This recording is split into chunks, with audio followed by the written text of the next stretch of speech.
ಎಲ್ರಿಗೂ ನಮಸ್ಕಾರ ರೀ. ನಾನು ನಿಮ್ಮ ಬಸವರಾಜ್ ಹೂಗಾರ್. ಖಾಸಗಿ ಚಾನಲ್ನ ನಿರೂಪಿಕೆ ಆಗಿರ್ತಕ್ಕಂಥ ದಿವ್ಯಾ ವಸಂತ ಇವತ್ತು ಬಂಧನ ಆಗಿದ್ದಾರೆ. ಕೇರಳದಲ್ಲಿ ತಲೆಮರೆಸಿಕೊಂಡಿದ್ದರು. ಪೊಲೀಸರು ಅವರನ್ನು ಹಿಡಿಲಿಕ್ಕೆ ಸಾಕಷ್ಟು ಪ್ರಯತ್ನ ಕೂಡ ಪಟ್ಟಿದ್ದರು. ಕರ್ನಾಟಕದಿಂದ ಗೋವಾದಿಂದ ಕೇರಳ, ಅಲ್ಲಿ ಪೊಲೀಸರ ಒಂದು ಬಂಧನದ ಭೀತಿಯ ನಡುವೆಯಲ್ಲಿ ಅಲ್ದಾಡ್ತಾ ಇದ್ದರು. ಅದರ ನಡುವೆ ಪೊಲೀಸರು ಅವ್ರನ್ನ ಬಂಧನ ಮಾಡಿದ್ದಾರೆ. ಯಾಕೆ ಬಂಧನ ಮಾಡಿದ್ದಾರೆ? ಫ್ರಾಡ್ ಕೆಲಸ ಮಾಡಿದ್ದಾರೆ. ಒಂದು ಗ್ಯಾಂಗನ್ನು ಕಟ್ಕೊಂಡು ಹನಿ ಟ್ರ್ಯಾಪ್ ಮುಖಾಂತರ ದೊಡ್ಡ ಐಷಾರಾಮಿ ಜೀವನವನ್ನು ನೋಡಿಕೊಳ್ಳಿಕ್ಕೆ ಹೋಗಿದ್ದಾರೆ. ಅವರ ಐಷಾರಾಮಿ ಜೀವನಕ್ಕೆ ತಮ್ಮ ಅಮೂಲ್ಯವಾಗಿರ್ತಕ್ಕಂಥ ಜೀವನವನ್ನು ಹಾಳು ಮಾಡ್ಕೊಳ್ತಾ ಇದ್ದಾರೆ. ಅವರಷ್ಟೇ ಅಲ್ಲ, ದಿವ್ಯ ವಸಂತ ಅಷ್ಟೇ ಅಲ್ಲ, ಅವರ ತಮ್ಮನನ್ನು ಕೂಡ ಸೇರಿಸಿಕೊಂಡು ತಮ್ಮನೂ ಕೂಡ ಚಿಕ್ಕ ವಯಸ್ಸು, ಆ ತಮ್ಮನನ್ನು ಜೊತೆಯಲ್ಲಿ ಸೇರಿಸಿಕೊಂಡು ತಮ್ಮ ಜೀವನವನ್ನು ಹಾಳು ಮಾಡಿಕೊಳ್ಳಿಕ್ಕೆ ಮುಂದಾಗಿದ್ದರು. ಇದು ದುಡ್ಡಿನ ಆಸೆ ಅಂದರೆ ಹಾಗೇನು ಅನಿಸುತ್ತೆ. ಯಾಕಂತಂದರೆ ಅವರು ಸಾಕಷ್ಟು ವೈರಲ್ ಆಗಿದ್ದರು. ಇದು ರಾಜ್ಯವೇ ಖುಷಿ ಪಡುವ ವಿಚಾರ ಅನ್ನುವಂಥ ವಿಚಾರವನ್ನು ಒಂದು ಸುದ್ದಿಯ ವಾಹಿನಿಯಲ್ಲಿ ಹೇಳ್ತಾ ದೊಡ್ಡ ಮಟ್ಟಿಗೆ ವೈರಲ್ ಕೂಡ ಆಗಿದ್ದರು. ಅದಾದ ಬಳಿಕ ಖಾಸಗಿ ಒಂದು ಮನೋರಂಜನೆ ಚಾನಲ್ನಲ್ಲಿ ಕೂಡ ಹೋಗಿ ದೊಡ್ಡ ಮಟ್ಟದಲ್ಲಿ ಸುದ್ದಿಯಾಗಿದ್ದರು. ಖಾಸಗಿ ಪ್ರೋಗ್ರಾಮಲ್ಲಿ ಕೂಡ ಭಾಗಿಯಾಗ್ತಾಯಿದ್ರು. ಅದರಿಂದ ಕೂಡ ಅವರು ಜನಮನ್ನಣೆ ಕಳಿಸಿದ್ರು. ಒಂದು ಕಡೆ ಅವ್ರದ್ದೇ ಆಗಿರ್ತಕ್ಕಂಥ ಒಂದು ಫ್ಯಾನ್ಸ್ ಪೇಜನ್ನು ಹೊಂದಿದ್ರು. ಇನ್ಸ್ಟಾಗ್ರಾಮ್, ಫೇಸ್ಬುಕ್, ಒಂದು ಸಾಮಾಜಿಕ ಜಾಲತಾಣದಲ್ಲಿ ಅವ್ರದ್ದೇ ಆಗಿರ್ತಕ್ಕಂಥ ಒಂದು ಅಭಿಮಾನಿಗಳನ್ನ ಕ್ರಿಯೇಟ್ ಮಾಡಿಕೊಂಡಿದ್ರು. ಆದರೆ ಇದೀಗ ಅದೆಲ್ಲವೂ ಕೂಡ ಒಂದು ಮಸಿ ಬಳದಂತೆ ಆಗಿದೆ. ರಾಜನಕುಂಟೆ ವೆಂಕಟೇಶ್ ಅನ್ನುವಂತಹ ವ್ಯಕ್ತಿಯ ಜೊತೆ ಸೇರಿಕೊಂಡು ಒಂದು ದೊಡ್ಡ ಫ್ರಾಡ್ ಮಾಡಲಿಕ್ಕೆ ಮುಂದೆ ಹನಿ ಟ್ರ್ಯಾಪ್, ಸ್ಪಾಗಳನ್ನು ಟಾರ್ಗೆಟ್ ಮಾಡಿ ಸ್ಪಾಗಳಿಂದ ಒಂದು ಹಣವನ್ನು ವಸೂಲಿ ಮಾಡೋದು, ಅಲ್ಲಿ ಯಾವುದೇ ರೀತಿ ಅಕ್ರಮವಾಗಿ ನಡೆದೇ ಇದ್ದರೂ ಕೂಡ ನಡೀತಾ ಇದೆ ಅನ್ನುವಂಥ ಕ್ರಿಯೇಟ್ ಮಾಡೋದು, ಇವರೇ ಹನಿ ಟ್ರ್ಯಾಪ್ ಮಾಡೋದು. ಈ ಥರ ಕ್ರಿಯೇಟ್ ಮಾಡಿ ಸ್ವಂತ ತಮ್ಮನನ್ನೇ ವಿಡಿಯೋ ಮಾಡೋಕ್ಕೆ ಕಳಿಸಿರ್ತಕ್ಕಂಥ ದಿವ್ಯಾ ವಸಂತ, ಇದರ ಈ ಒಂದು ಗ್ಯಾಂಗ್ನ ಮುಖ್ಯ ಬಾಸ್ ಯಾರಂತಂದರೆ ಅದು ರಾಜನಕುಂಟೆ. ಈ ರಾಜನಕುಂಟೆ ಒಬ್ಬ ನಾಲಾಯಕ್.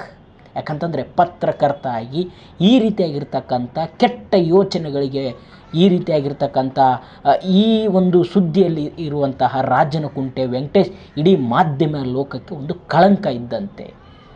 ಕ್ಯಾಕಿರಿಸಿ ಉಗುಯ್ತಾ ಇದ್ದಾರೆ ರಾಜ್ಯದ ಜನತೆ. ಯಾಕಂತಂದರೆ ಒಬ್ಬರು ಮಾಡೋದ್ರಿಂದ ಇಡೀ ಮಾಧ್ಯಮಕ್ಕೆ ಬರುವಂಥದ್ದು. ಹಾಗಾಗಿ ಮಾಧ್ಯಮ ಅನ್ನೋದು ಬಹಳಷ್ಟು ಪ್ರಜಾಪ್ರಭುತ್ವದಲ್ಲಿ ಒಂದು ದೊಡ್ಡ ಸಾಧನ, ಅಮೂಲ್ಯವಾಗಿರ್ತಕ್ಕಂಥ ಸಾಧನ. ಆ ಸಾಧನಕ್ಕೆ ಚ್ಯುತಿ ಬರದಂತೆ ನಡೆದುಕೊಳ್ಬೇಕು ನಾವೆಲ್ಲರೂ. ಒಬ್ಬ ಪತ್ರಕರ್ತನಾಗಿ ತನ್ನ ನಿಷ್ಠೆ, ಪ್ರಾಮಾಣಿಕತೆಯನ್ನು ಮೆರಿಬೇಕು. ಅದನ್ನು ಬಿಟ್ಟು ಈ ರೀತಿಯಾಗಿರ್ತಕ್ಕಂಥ ಫ್ರಾಡ್ ಕೆಲಸವನ್ನು, ಹನಿ ಟ್ರ್ಯಾಪ್ ಮಾಡೋದು, ಸ್ಪಾಗಳಿಂದ ದುಡ್ಡನ್ನು ತೆಗೆದುಕೊಳ್ಳೋದು, ಅಲ್ಲಿ ಅಕ್ರಮವಾಗಿ ಏನೇ ನಡೆದೇ ಇದ್ದರೂ ಕೂಡ ಅದನ್ನು ತಾವೇ ಕ್ರಿಯೇಟ್ ಮಾಡಿ ಹಣವನ್ನು ವಸೂಲಿ ಮಾಡೋದು, ಯಾವ ಲೆಕ್ಕ ರೀ ಇದು?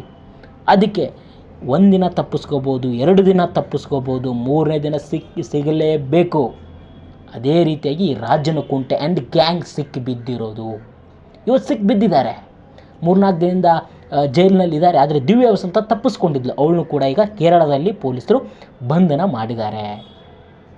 ಆರಾಮಾಗಿದ್ದರು, ಖಾಸಗಿ ಚಾನಲ್ ಕೆಲಸ ಮಾಡ್ತಾಯಿದ್ರು, ಮನೋರಂಜನೆಯ ಒಂದು ಚಾನಲ್ನ ಕೂಡ ಕೆಲಸ ಮಾಡ್ತಾಯಿದ್ರು. ಅಲ್ಲಿಂದ ದುಡ್ಡು ಬರ್ತಾಯಿತ್ತು.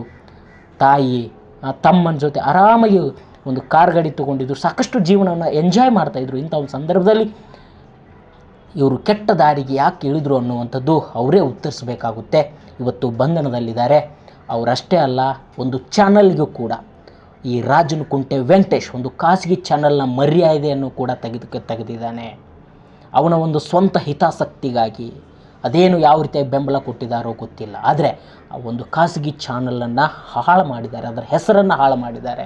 ಎಷ್ಟೋ ದಿನದಿಂದ ಉಳಿಸಿಕೊಂಡು ಬಂದಿರತಕ್ಕಂಥ ಪ್ರತಿಷ್ಠೆಯನ್ನು, ಒಂದು ಹೆಸರನ್ನು ಹಾಳು ಮಾಡಿದ್ದಾನೆ ಈ ರಾಜನಕುಂಟೆ ವೆಂಕಟೇಶ್. ಇವರಿಗೆ ತಕ್ಕ ಶಿಕ್ಷೆ ಆಗಲೇಬೇಕು.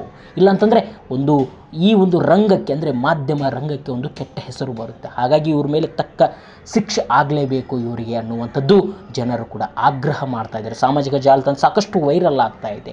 ರಾಜ್ಯವೇ ಖುಷಿ ಪಡುವ ವಿಚಾರ ಕೊಟ್ಟಿರ್ತಕ್ಕಂಥ ದಿವ್ಯಾ ವಸಂತ ಇವತ್ತು ಜೈಲಿನಲ್ಲಿ ಕಂಬಿ ಎನಿಸುವಂಥ ಪರಿಸ್ಥಿತಿ ಬಂದಿದೆ. ಈಗ ಬಂಧನ ಮಾಡಿದ್ದಾರೆ. ಅವ್ರದ್ದಿನ್ನೂ ನೂರಾರು ಜನಕ್ಕೆ ವಂಚನೆ ಮಾಡಿದಾರಂತೆ.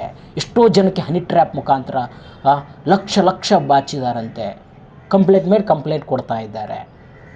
ಸಾಕಷ್ಟು ಒಂದು ಕಡೆ ಮಾಧ್ಯಮವನ್ನು ಯಾವ ರೀತಿ ಬಳಸ್ಕೊಳ್ಬೇಕನ್ನುವಂಥದ್ದು ಇವರಿಂದ ನಾವು ಕಲಿಬೇಕಾ?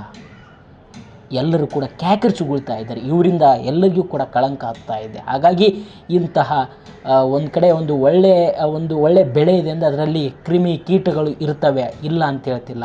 ಅವುಗಳನ್ನು ಯಾವ ರೀತಿಯಾಗಿ ನಾವು ನಾಶಕಗಳನ್ನ ಹಾಕಿ ಎಣ್ಣೆಯನ್ನು ಸಿಂಪಡಿಸಿ ಯಾವ ರೀತಿಯಾಗಿ ಅವನ್ನ ತೆಗಿತೀವಿ, ಅದೇ ರೀತಿಯಾಗಿ ಇವ್ರನ್ನು ಕೂಡ ತೆಗೆಯುವಂಥ ಕೆಲಸ ಆಗಬೇಕು.